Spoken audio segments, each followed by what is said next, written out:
Quizá, Loris, porque los latinoamericanos nos sentimos a veces poco escuchados en el mundo. Siempre nos gusta saber que alguien de tu inteligencia y lucidez ha decidido dedicar parte de su trayectoria intelectual a estudiarnos y a comprendernos, ¿no? Y quería en ese sentido preguntarte cómo nació tu interés por América Latina. Bueno, primero te agradezco tus palabras, por supuesto, me gratifican mucho. Y la verdad es que es un azar. Y a mí me gusta que haya sido un azar, porque me gusta la idea que en la vida pasan cosas que no están planificadas y que te cambian la vida. A mí me cambió la vida, terminó siendo mi ocupación profesional, dedicarme a Latinoamérica, pero sí quiero añadir una cosa. Hoy, después de tantos años de estudiar Latinoamérica, me doy cuenta, el inconsciente, y tal vez no fuera del todo un azar. Capaz que mi primer viaje que yo hice, que fue precisamente a México, hace un montón de años, entendí que estudiar Latinoamérica yo podría hacerlo bastante bien, porque como italiano tenía instrumentos culturales para entenderla. Hoy, después de tanto tiempo, puedo decir, capaz que yo he estudiado Latinoamérica porque era una forma para estudiar mis orígenes italianos, claro. Andás a ver. ¿Y ese viaje en qué año fue a México? Año 1983. Wow. Un montón. Mi primer viaje en avión, con Aeroflot. ¿Qué edad tenías ahí? Yo tenía 20 años.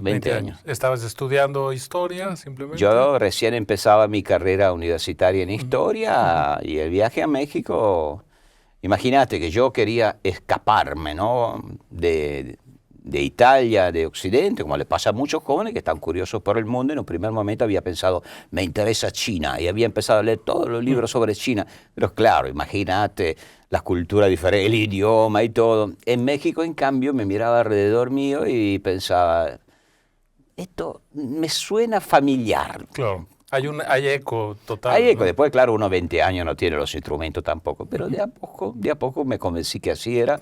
Después estuve principalmente en la Argentina por mi tesis y doctorado. Argentina es mucho más parecida a Italia que México, claro. Por supuesto. Incluso de población, de costumbres, de comida.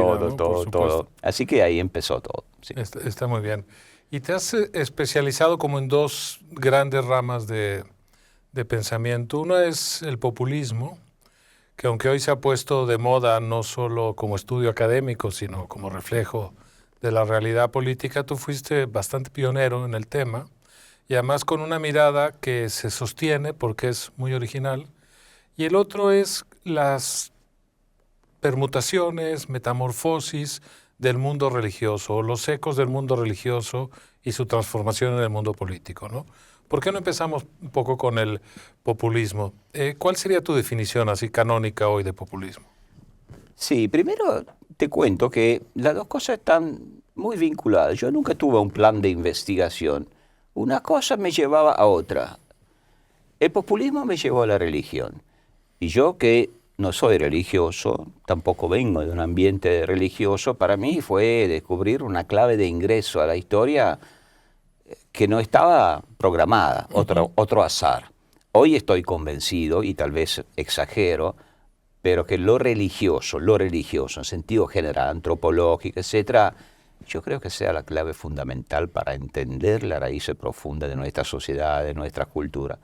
Esto lo cierro. Bueno, le robé un poco de tiempo a la respuesta, pero en realidad la respuesta sobre mi definición de populismo es muy sencilla, porque ahora ya existen definiciones de populismo. Los académicos serios tienen definiciones largas, una página, claro, donde cada detalle, cada adjetivo está... No, para mí es una nostalgia holística esencialmente. Ya está. Como del Edén subvertido, has pensado, ¿no? Es decir, de un mundo que se imaginaba perfecto, armónico, un pasado prístino, sí, y al que se quiere regresar, ¿no? En cierto sentido. Sí, y te digo más. Ahora, tal vez lo explique un poco mejor, pero yo diría que, lo digo porque muchos estudiosos del populismo piensan el populismo está vinculado con la democracia. Pues la palabra pueblo alude a la soberanía del pueblo. Por lo tanto, es, digamos, impensable antes de la democracia, o sea, del pueblo soberano. Yo antes pensaba yo también esto, después de estudiar tanto no creo. Has descubierto raíces antiguas. Yo ¿no? creo que siempre existió la visión Claro. populista del mundo. Claro. O sea que la visión racionalista y la visión de tipo holístico, porque, bueno, lo dije, una nostalgia holística, siempre existieron en la historia de la humanidad. No necesariamente separadas entre ellas. En la historia no existen cosas separadas, todo se mezcla, todo.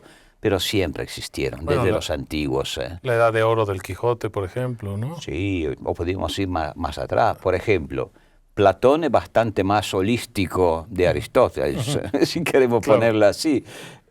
Ahora, sí, la idea, el populismo es una declinación política, social, cultural, de una visión religiosa del mundo, finalmente. Y de ahí su potencia también, ¿no?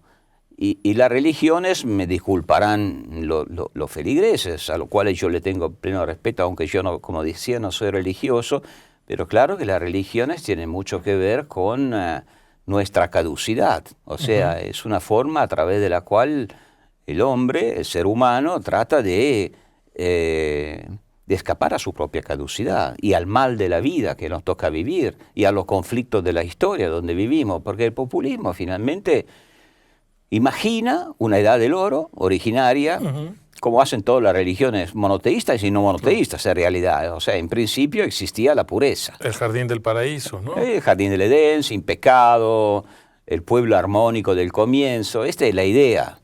Después la historia corrompe, porque la historia es el mal. Somos madera torcida, decía Kant. Y entonces nos corrompemos. Y no solamente nos corrompemos, cada vez que hacemos un paso en la vida vamos hacia la muerte. Claro. Entonces la historia es concebida como degeneración. Entonces la gran promesa del populismo, de ahí su impulso religioso, es la salvación. Regresar a ese Tal cual. comunidad original, digamos. La idea es que el hombre corrompido, en ese caso no es el hombre, es el pueblo, porque estamos hablando de un fenómeno social, Claro. es un pueblo, y este pueblo no es un pueblo cualquiera. Es un pueblo que por algunas características que tiene, se transforma de pueblo parcial en todo el pueblo elegido, bíblico, ¿no? Claro. ¿Por qué?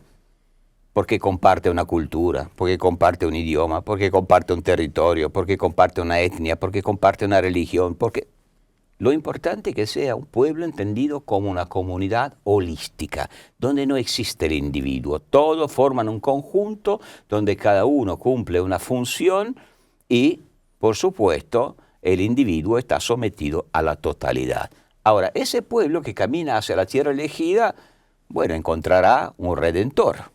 Claro, necesita el líder carismático, ¿no? Es fundamental. Claro. El redentor es una autoridad semidivina, digamos así. Un vínculo entre esa comunidad original y el pueblo, ¿no? Lo toma de la mano, lo transforma o lo inventa como pueblo elegido y tomándolo de la mano lo lleva no a cualquier lugar, no es un reformista, no es un líder que piensa que en la vida se pueda vivir un poco mejor, pero finalmente la vida es caos y no podemos eliminar Claro. el mal. Y los problemas existen y, ¿no? Él expía los pecados y la expiación es la revolución. Todos los líderes populistas, aunque ganen elecciones, hacen la revolución. O sea, la regeneración. Isaiah Berlin, el gran intelectual británico, uno de los primeros que examinó con su peculiar lucidez, decía que uno de los rasgos típicos es el regeneracionismo. O sea, la idea es hacer renacer. ¿Pero renacer qué? Renacer la pureza de los orígenes. Que ahí es de nuevo el pensamiento religioso, ¿no? Es el pensamiento religioso, que se puede secularizar. Claro. ¿Qué quiero decir? Secularizar. O sea, puede ser muy bien, por ejemplo, una utopía también socialista Claro. o marxista. La hermandad, la sociedad sin clase, no es la tierra prometida, es la idea de eliminar el mal del mundo. Sin duda que sí. Y por otra parte, Marx era un judío que había leído profundamente el Antiguo Testamento, había tenido relaciones con los jesuitas. El Marx que nos dice desde cada uno según sus posibilidades, a cada uno según sus necesidades, está citando las actas de los apóstoles, Claro. o sea... Capítulo 1 de la Constitución Soviética, ¿no? Por Exactamente.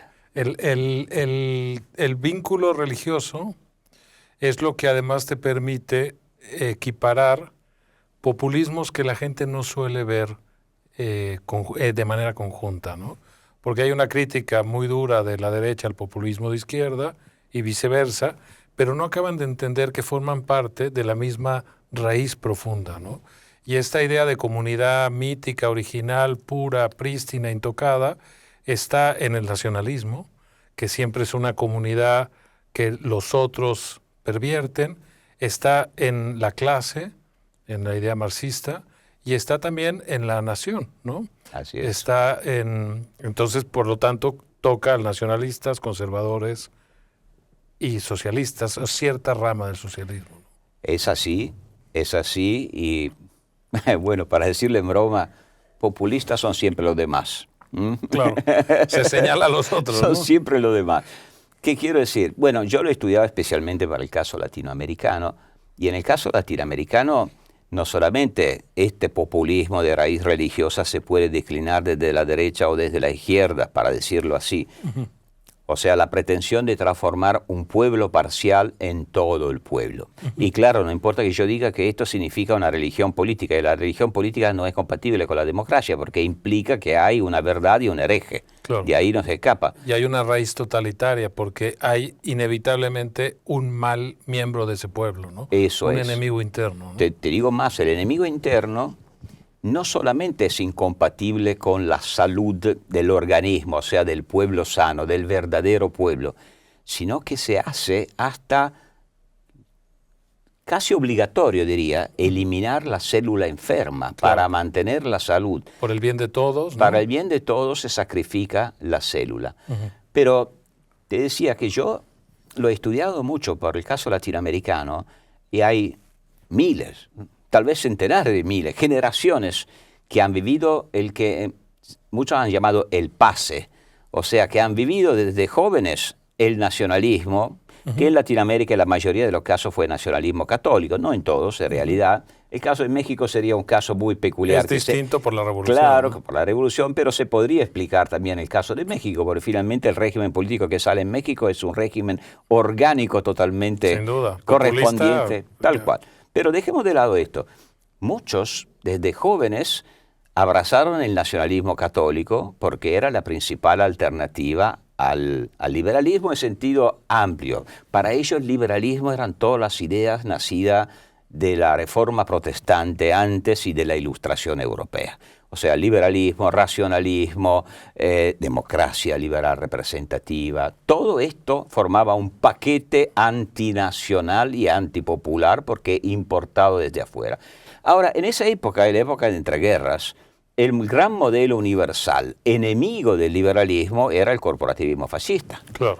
Entonces, Mussolini, abrazaron ¿no? ese modelo. Claro. Pero aquellos que eran jóvenes en ese momento eran adultos en los años 50 y 60, cuando ya la alternativa corporativa fascista no existe más. Se ha combatido la Segunda Guerra Mundial, sí, siguen existiendo salazarismo, franquismo, pero son permanencia del pasado. Y todos caminan hacia el socialismo. El socialismo es el nuevo antiliberalismo global. Ahora, es un antiliberalismo y un marxismo también profundamente permeado por el cristianismo, Claro. pero totalmente permeado por el cristianismo. Si uno lee los grandes líderes marxistas latinoamericanos, comenzando por Fidel Castro, realmente si uno saca el nombre, uno piensa de estar frente a un falangista español de los años 30, sin Claro. ningún problema. Hay un tema en lo que dices que me interesa mucho, y es que la debilidad de la Ilustración y de las ideas liberales, pero al mismo tiempo el proceso en el siglo XIX del mundo laico en España y América Latina hace que la religión quede como desplazada, y por eso pervive enmascarada en este movimiento político. Por eso quizá el mundo latino es más susceptible de caer en el populismo, ¿no? Porque tiene este rechazo original a las ideas de la Ilustración. ¿Te parece que eso puede ser así o no? Me parece, yo diría algo más. No solamente hay un problema de rechazo a las ideas de la Ilustración, sino que en Europa, ¿cómo nació? ¿Cómo pudo nacer la Ilustración? Ha sido muy estudiado. A mí me fascinó mucho profundizar esto y hoy me convencí que algunas tesis son más sólidas de otras. O sea, más allá de las ideas de la Reforma Protestante, se puede debatir si la teología protestante efectivamente, ¿no?, abrió el camino al liberalismo, después al capitalismo. Sabemos que hay grandes autores que han tratado el tema. Bueno, no nos metemos en esto. Me convence más la idea que la ruptura de la cristiandad, y cristiandad es totalizante, o sea, significa que no existe diferencia entre Estado e Iglesia, esfera temporal, esfera espiritual, esfera privada, esfera pública, todo un conjunto holístico, volvemos ahí. Ahora, la ruptura de la cristiandad causada por la Reforma Protestante creó pluralismo religioso en el norte de Europa. El pluralismo religioso fue el padre del pluralismo político. Claro. El pluralismo religioso y político abrió camino para que circularan ideas que dentro, en cambio, del mundo latino y católico, donde la cristiandad permaneció íntegra. Por la contrarreforma. No podían circular, por la contrarreforma, no podían circular las nuevas ideas. Por eso las grandes revoluciones modernas, la revolución científica, la revolución industrial, la revolución constitucional, se hicieron allá arriba. ¿Por qué? No porque son más lindos los nórdicos, que son más rubios o lo que sea. Que no, claro. Porque se crearon condiciones de pluralismo y de libertad de circulación de ideas. Ahora, Latinoamérica no solamente tuvo la contrarreforma, sino que de la contrarreforma se transformó casi en un laboratorio, porque claro, la iglesia de la contrarreforma en Europa veía que Europa se estaba descristianizando según su visión. Mientras Latinoamérica, al reparo del mar, del otro lado del mundo, se mantenía fiel, ¿no? Se mantenía fiel. Ahora, el problema del liberalismo latinoamericano, por lo tanto, es que es minoritario por esta razón. No tiene las raíces que le permitieron de nacer de forma endógena en el norte de Europa, pero hay más. Es correcto lo que dice. En el siglo XIX fue hegemónico y la iglesia estaba en retirada. Pero ¿cuál es el momento en que el liberalismo en todos los países latinos y católicos, tanto de América como de Europa, decae? El momento en que se tiene que pasar de liberalismo a democracia, incluir las masas. Porque las masas han sido formadas por el imaginario religioso tradicional, y las masas votan a Perón. Es la revancha de Pío IX, ¿no? Porque su sueño era, su gran lucha era contra el liberalismo, el último intento del Vaticano de frenar la reforma liberal, ¿no? Sí, el sílabus de los errores modernos, ¿no? Bueno, pero no casualmente esa es una época del retorno de las religiones. O sea, comienzo de siglo, en América Latina, como en los países latinos católicos, Francia, España, Portugal, Italia, en Europa hay un montón de conversiones, el redescubrimiento de la fe. O sea, la fe en el progreso, en la ciencia que había existido durante la Pax Británica, la Belle Époque, comienza a transformarse, más aún después del trauma de la Primera Guerra Mundial, donde termina una civilización.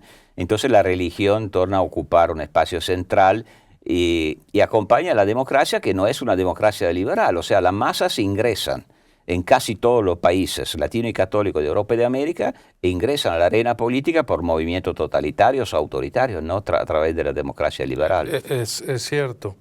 El tema de Perón y su vinculación con los jesuitas, ¿nos lo podrías explicar un poco? Porque eso me intriga. Tú ves digamos, en la educación jesuita de Perón, pero también en Fidel, en Hugo Chávez incluso, una de esta permanencia del sentido religioso llevado a la política, ¿no?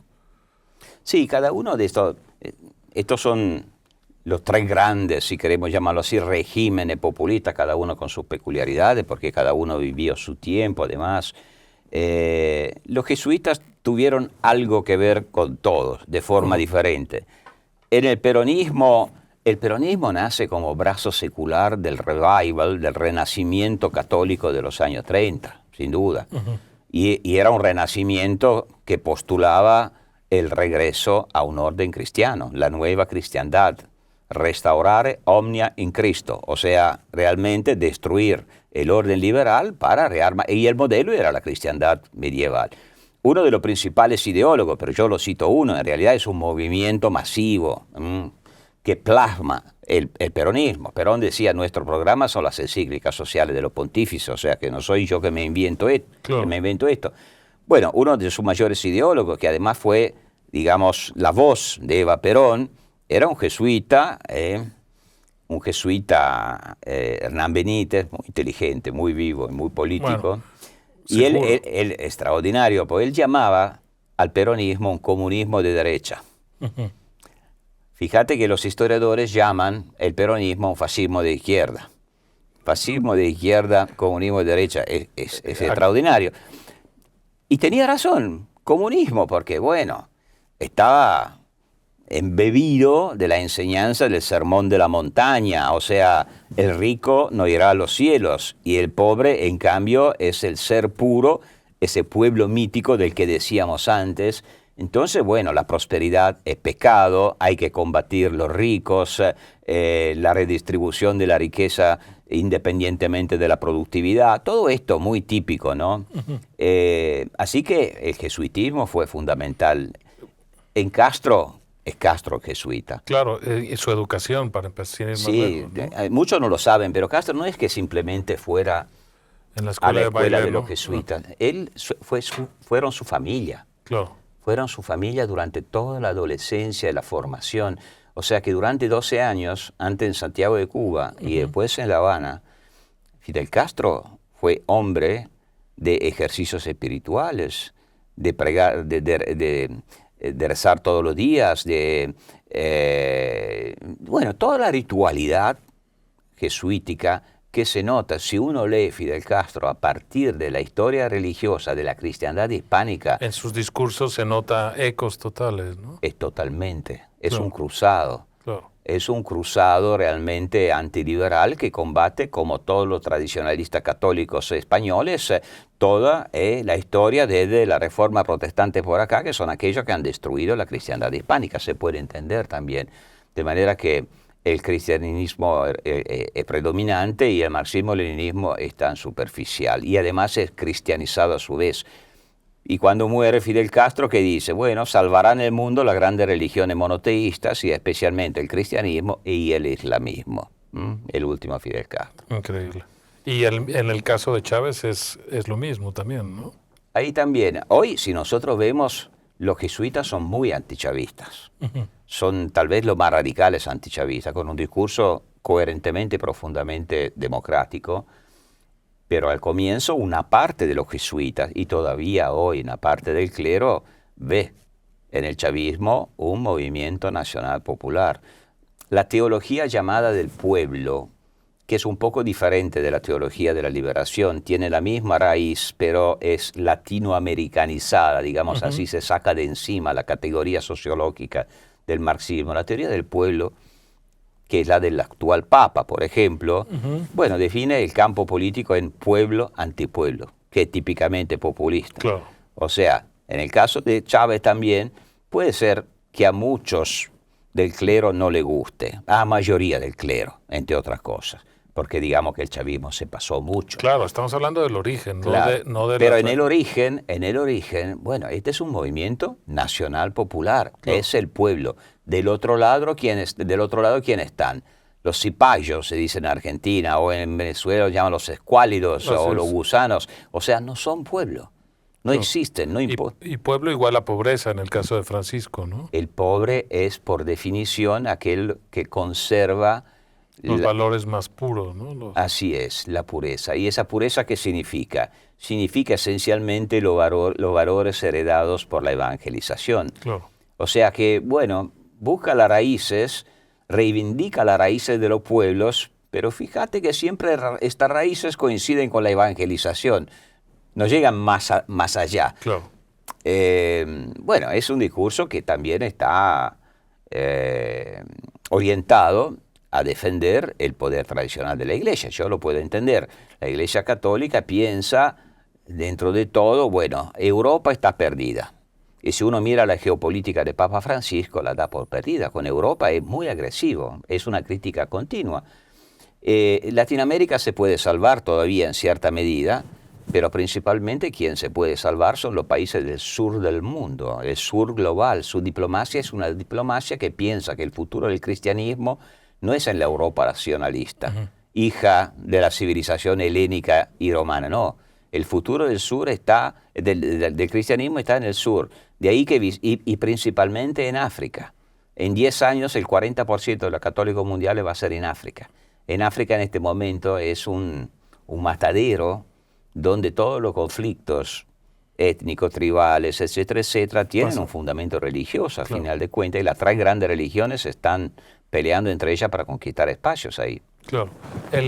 Tenemos una idea de comunidad en el pasado, tenemos un líder carismático, tenemos la imposibilidad de la democracia porque el pueblo es bueno y todo lo que queda fuera de ese pueblo idealizado hay que combatirlo, por lo tanto no hay pluralismo, y ese conflicto está entorpeciendo el desarrollo de los países ahí donde el populismo estalla, ¿no? En el caso de México, yo creo que hay 2 etapas populistas. Una es la revolución, con un sistema corporativista copiado parcialmente de Mussolini y de la Unión Soviética. Así es. Y luego este rebrote con López Obrador. ¿Cuál sería tu lectura del caso mexicano? A ver, yo pienso que en realidad el caso mexicano tiene razón cuando habla de brotes. Hay muchos brotes. El gobierno de Echevarría también fue bastante un brote populista. El ejército zapatista fue un brote bastante populista. Pero más allá de los brotes, yo haría hincapié en el hecho de que México, tal vez por ser el país más profundamente hispanizado durante los siglos de la colonia de toda Latinoamérica, junto con Cuba, y mira que Cuba, bueno, Cuba y México, el México con el PRI y Cuba con el castrismo, que uno dice, bueno, nada que ver, uno era nacionalista, el otro no, tiene mucho que ver. Y eran aliados en la esfera internacional. Aliados y además, bueno, vamos a ver, los 2 países más profundamente hispanizados de Latinoamérica han creado los 2 sistemas más longevos y estables de tipo orgánico. Porque ¿cuáles son los rasgos de este régimen? De manera que yo te diría, aunque no parezca, el régimen del PRI, hasta cuando había presidencias relativamente liberales en las relaciones exteriores o en la economía, pero era un régimen populista. Era unanimista, no había separación de poder, el multipartidismo era una fachada. Claro. Unanimista, o sea, un pueblo, un partido en este caso, una fe que era el nacionalismo. Hay que ser revolucionario para ser mexicano, si no, no somos mexicanos. Era jerárquico, de arriba abajo, era corporativo, bueno, organizado en corporaciones, y tenía un estado ético, tal vez en México es menos pesado que en otros lugares, pero la idea es que el Estado no puede ser neutral. El Estado tiene que ser... Tenía un líder, aunque era rotativo por solo 6 años, claro, pero era un líder absoluto, ¿no? Cuando mandaba él era un rey católico. Así es. Y el caso de López Obrador hoy, ¿tú cómo lo lees? Lo veo en esta tradición con 2 elementos, si queremos decirlo así, de novedad en la continuidad. El primero es que hoy, diferentemente del pasado, los populismos tienen que legitimarse a través de los instrumentos de la democracia. Y puede parecer una paradoja, pero eso significa que con todos los problemas, los límites, la democracia liberal avanzó. Porque hace un siglo nadie se hubiera preocupado de derribar una democracia. Hoy nadie se anima. Al menos la fachada, ¿no? Es la fachada. Tratan de inclinar la cancha, eso sí. Pero es una guerra de todos los días. Según la circunstancia puede ganar o la democracia, que termina normalizando al desafío populista, y ha pasado. En Europa, donde las instituciones son más sólidas, pasa más que en Latinoamérica. En Estados Unidos también. En Estados Unidos también. Claro, puede pasar al revés. En Venezuela pasó al revés, Nicaragua pasó al revés. O sea que desde adentro el movimiento populista va vaciando de sentido la democracia y se queda como la cáscara vacía. Ahora, López Obrador está en ese camino, es un típico populista, casi de manual. Claro. casi de Su manual. partido se llama de Regeneración Nacional, por ejemplo, ¿no? Exactamente. En todos los niveles, encaja en tus definiciones. Quizá con la extraña salvaguarda de que hay una economía atada a Estados Unidos, Eso es. una economía de mercado que nivela y que da un cierto oxígeno al país frente a otras realidades de Latinoamérica, ¿no? Exactamente. El vínculo que tiene México con Estados Unidos siempre, en cierta medida, impidió que el populismo mexicano se radicalizara. En el caso, por ejemplo, de Argentina, al revés, Argentina, que ha creado un mito nacional excepcionalista como el de Estados Unidos, o sea que Argentina se concibió desde el comienzo como Estados Unidos del Sur, entonces tenía una vocación a guiar el continente, entonces ahí no ha habido límites, el peronismo es muy extremo. México, tan lejos de Dios, tan cerca de Estados Unidos, como sabemos, ha tenido que moderar. Y este es un anticuerpo. Claro. Es un anticuerpo contra la creación de un régimen de tipo populista. Pero la segunda novedad que yo veo en López Obrador es que es tan evidente en su relato la dimensión cristiana, religiosa, que en el México, digamos, anticlerical, liberal del siglo pasado, del siglo XX, no digo que no existiera, porque sería impensable. No sé si todavía los mexicanos se creen en serio de haber sido un Estado tan laico al ser un país tan profundamente religioso. Nos lo creemos. Yo no creo que sea así. No, lo digo de broma, por supuesto que no, claro. El tipo de régimen que han creado y bueno, y las masas que han participado, pero lo lograron efectivamente. Lograr esta distinción entre esfera política temporal, política temporal y política espiritual se mantuvo en México. Se creó la religión de la nación, ¿no? Claro. Hija de la revolución. Una religión cívica. Eso es. Pero ahora si uno lo ve claro, el anticlericalismo de esa época no tiene más ningún sentido, ninguna cabida en la historia, está bien. Pero en López Obrador, el relato de tipo del populismo católico al que yo hacía referencia es tan obvio, es tan evidente. Claro, es de todos los días, es la misa diaria, como decimos, sube al púlpito. Es ¿no? una liturgia típicamente populista católica. Sí. ¿Qué va a pasar en Venezuela? ¿Te atreves a hacer un pronóstico? Porque lo que yo detecto es que la calle está con la oposición de una manera absoluta, pero el régimen se resiste a permitir elecciones libres y el riesgo es explosivo, ¿no? Es muy difícil hacer un pronóstico. Yo tengo un pronóstico. Por favor. Pero es que me da horror mi pronóstico. Eres pesimista. Sí. Mi pronóstico es que este tipo de regímenes no se van por las buenas. Y lo digo lamentándolo, porque yo no soy favorable a soluciones violentas, ¿no? Violentas, y además tampoco estaría seguro que en una situación violenta el régimen caería, no creo, no sé el tipo de control que tiene sobre las Fuerzas Armadas, pero sería una guerra civil o algo parecido, horrible. Pero espero equivocarme, porque claro que algunas cosas han cambiado, sin duda. La presión internacional ha sido muy fuerte, pero con todo, y la oposición ha hecho un trabajo por fin, que era pendiente, ¿no? De unirse. Hubiera tenido una líder espectacular, con porque esa señora, esa María Corina Machado, es realmente heroica. A mí me emociona mucho, hacía mucho que no veía una líder política que me impresionara tanto por el coraje y por la lucidez. Sí, tiene valentía e inteligencia. Las dos cosas juntas, me parece extraordinario. Así que uno puede esperar, una pizca de esperanza está, pues va a movilizar la calle para controlar que el voto se respete, pero yo sí... Si respondo a tu pregunta, de acuerdo con lo que he estudiado en mi vida y también con mi sensación, es que esa gente no se va, a menos que, eso sí, de perder de forma clamorosa las elecciones, entonces una parte del régimen podría efectivamente... pactar una salida de impunidad, ¿no? Esa es la única alternativa no violenta que yo veo. Claro. Sí. Y el caso Argentina, porque a mí me preocupa la lectura un poco superficial que se está haciendo de Milei en el mundo liberal, como si el liberalismo fuera a aplicar una receta de medidas económicas y eso es todo. Y no me gusta un líder que sale con la motosierra o un líder que señala con el dedo a la mitad de su propia población pero no sé cuál es tu lectura, porque las ideas económicas de Milei pueden ser correctas, pero el discurso que la engloba es extraordinariamente violento, ¿no? Yo al comienzo, no, bueno, yo ya desde la campaña electoral en realidad fui muy crítico de Milei y veía en él un peligro para el liberalismo. Puede parecer una paradoja. ¿Cómo ganaron los liberales? No sé. Yo estoy siempre...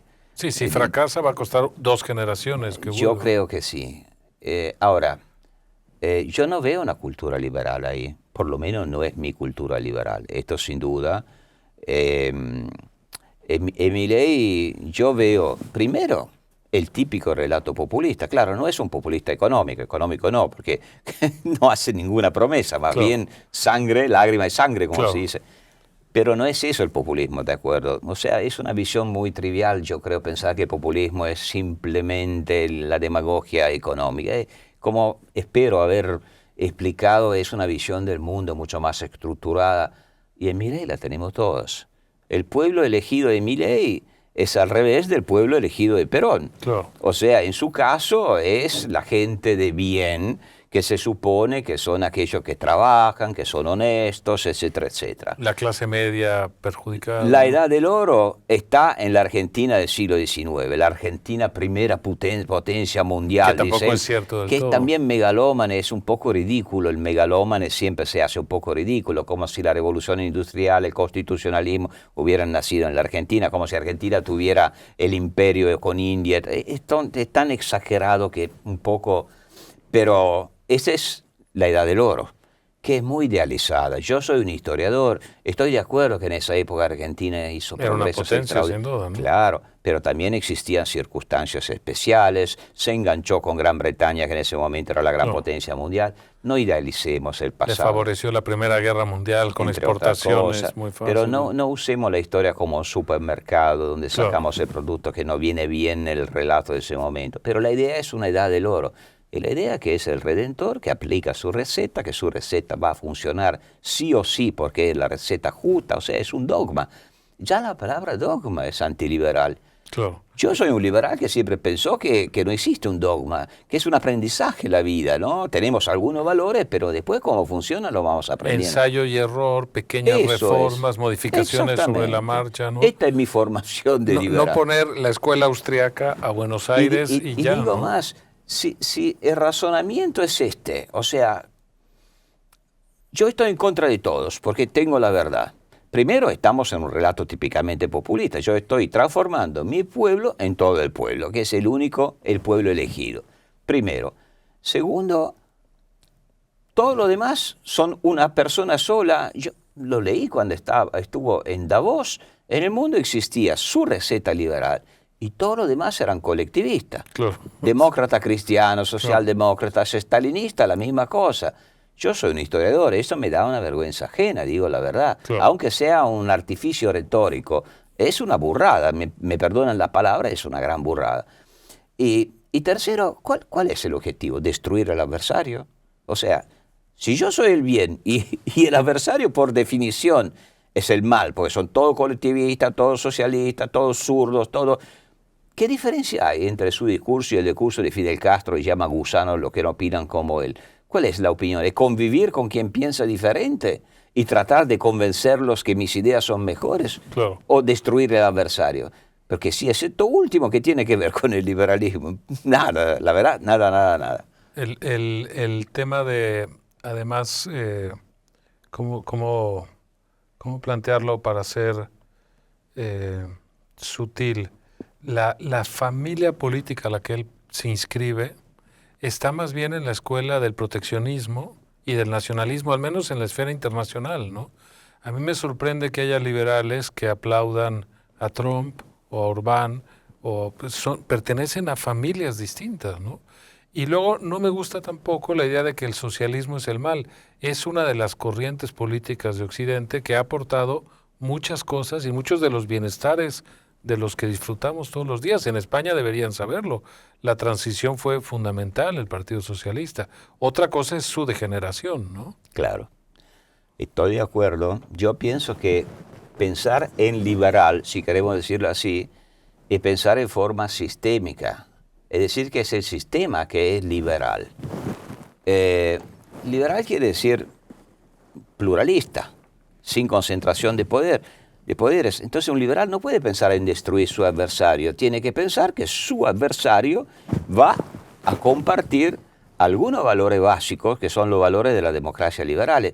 Entonces yo, si fuera un presidente liberal, yo pensaría, no quiero deslegitimar todos mis opositores como colectivistas. Me gustaría tener como oposición una socialdemocracia. Claro. No decir que los socialdemócratas son iguales a los estalinistas. Si los socialdemócratas son una evolución que se separó de la raíz antiliberal del comunismo, del socialismo, para aceptar la democracia, para aceptar la democracia liberal. Claro. Entonces, ¿de qué estamos hablando? Esta visión dogmática y tan estricta del liberalismo, para mí, repito, no es liberal. Y tiene que ver con el liberalismo en los países latinos y católicos. Volvemos un poco a lo que decía antes.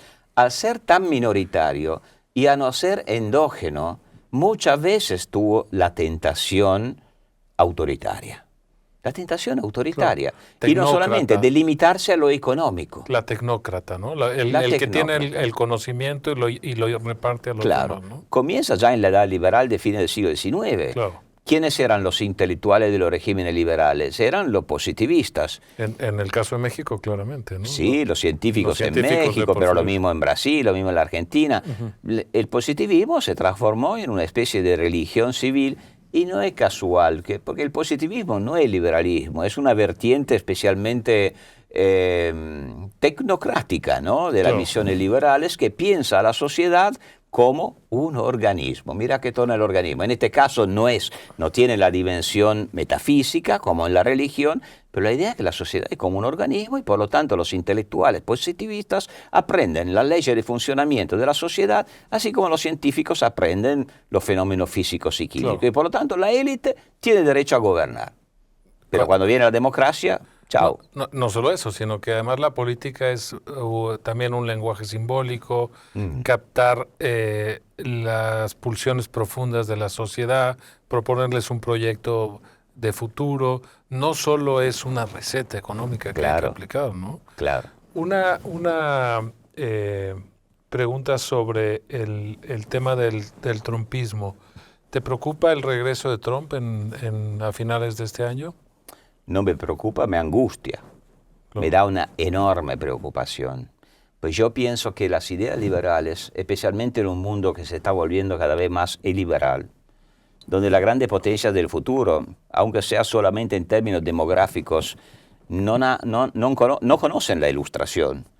No han tenido ilustración. No han tenido... Ni la culpa de pensarla. Les da igual, ¿no? Nada. De manera que va a ser aún más difícil difundir nuestras ideas liberales en esos países, pero que en un mundo así, Estados Unidos, que gusten, que no gusten, que guste un gobierno o el otro, pero Estados Unidos en cuanto tales ya han dejado de ser una referencia. Antes, cuando yo era joven, mi generación a lo mejor odiaba a Estados Unidos, pero al final los admiraba. Claro.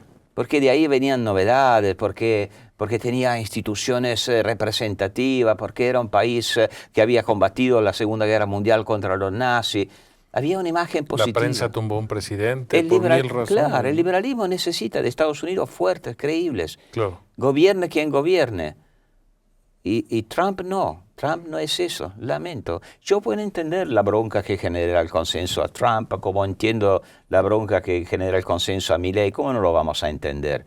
Pero esto no impide que sean personajes que salen del carril de la tradición liberal democrática de forma peligrosa, aunque en Estados Unidos yo sigo pensando que los anticuerpos son más fuertes que en otros casos, especialmente en Latinoamérica. El tema de las identidades fragmentarias, que ya no hay en la visión más dogmática de la izquierda una clase y un único pueblo, sino que perdida esa batalla intelectual se refugian en pequeñas identidades.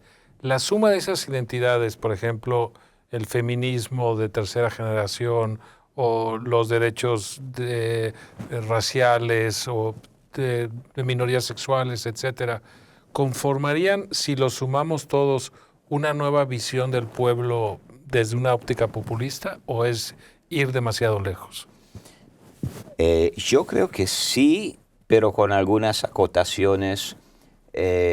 Primero aclaro, a mí todas estas reivindicaciones, yo las comparto, creo que deberían ser apoyadas por los liberales y me preocupa cuando veo que el rechazo de los liberales se transforma en un conservadurismo cerrado.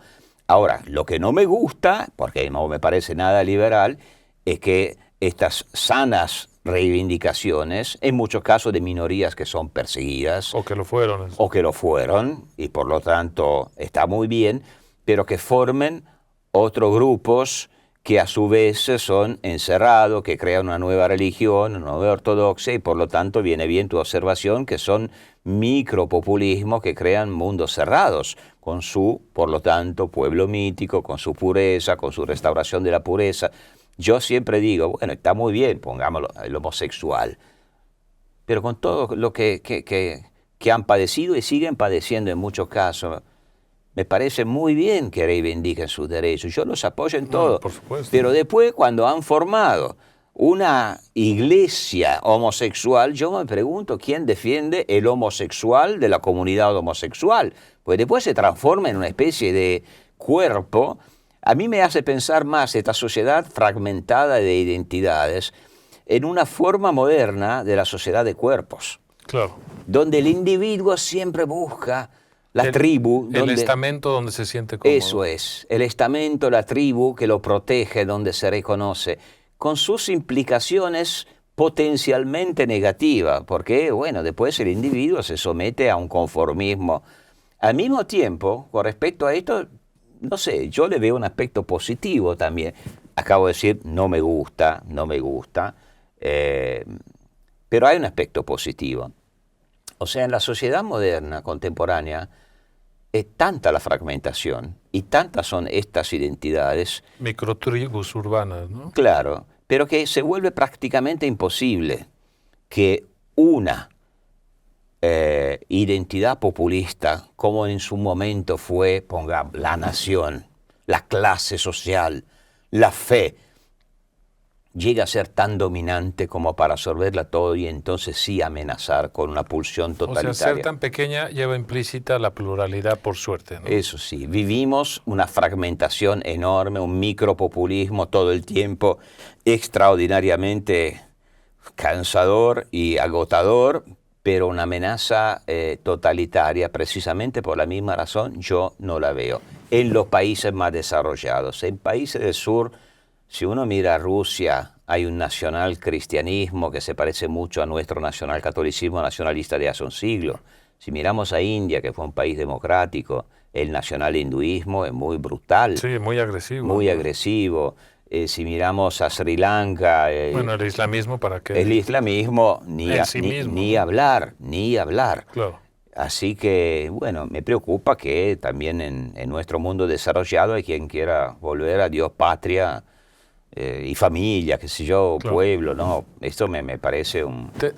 Una última pregunta, Loris, abusando de tu tiempo. No. Y luego te voy a hacer una que le hago a todos los invitados.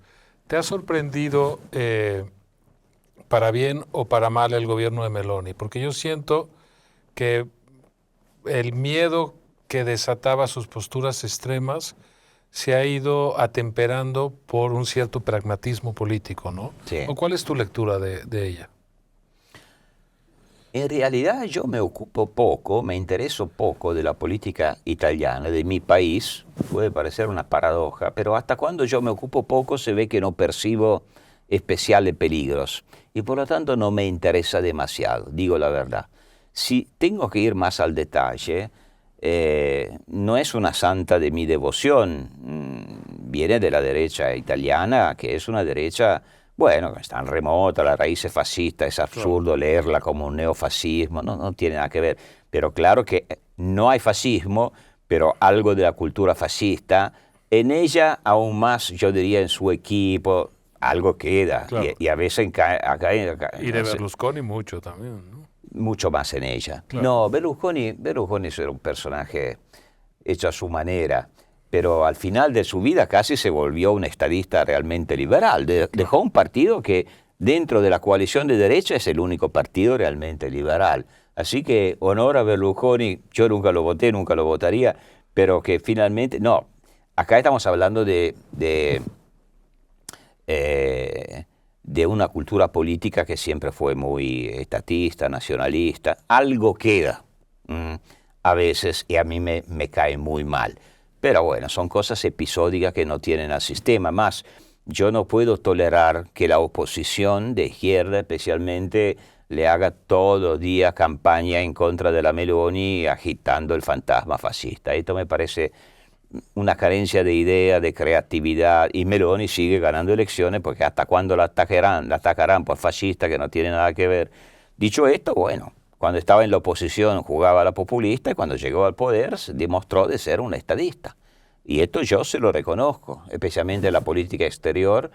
Pasó de una actitud casi subversiva, antieuropea. A ser uno de los ejes de resistencia. Lo es y lo es de forma coherente. Yo esto se lo reconozco y me parece muy importante porque es la continuidad de políticas de Estado. Bueno, eso es relevante. Ahora sí, una última pregunta, Loris. A todos los invitados al programa les pido que recomienden una lectura al público que te ha escuchado. ¿Qué libro no pueden irse? Es siempre difícil porque uno ha leído tantos y nunca sabe cuál es sacrificar, pero yo me quedo con un súper clásico y le digo a quien esté interesado, si no lo ha leído, que es un libro duro, pero que cómo escalar una montaña. Cuando llegas encima estás feliz, que es Karl Popper, yo creo que es el autor que más me ha influenciado en mi vida, La sociedad abierta y sus enemigos. La verdad no se termina de aprender ese libro.